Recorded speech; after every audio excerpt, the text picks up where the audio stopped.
వెళ్ళాలంటే, సంఘాన్ని ముందుకు వెళ్ళాలంటే ఆటంకాలు వస్తాయి, శ్రమలు వస్తాయి. పొగిడే వాళ్ళు ఉంటారు, తిట్టే వాళ్ళు ఉంటారు, అధైర్యపరిచే వాళ్ళు ఉంటారు, కురంగదీసే వాళ్ళు ఉంటారు. భయపడవద్దు, దేవుడు నీకు తోడై ఉన్నాడు.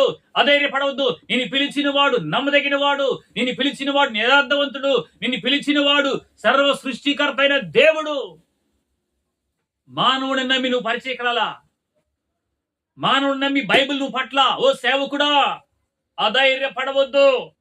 మన పరిచర్యలో కపట సహోదరులు ఉంటారు, నమ్మక ద్రోహులు ఉంటారు. జాగ్రత్త. పాము వలె వివేకం కలిగి ఉండాలి, పావురు వలె నిష్కలంకులుగా ఉండాలి. జ్ఞానముతో సంఘాన్ని నడిపించు. ఈ రోజుల్లో అధైర్యపరిచేవారు ఎక్కువగా ఉన్నారండి. సాటి సేవకుడిని ప్రేమించేవారు లేరు, గౌరవించేవారు లేరు. వాడు ఎలా పతనమైపోవాలి, నా సంఘం డెవలప్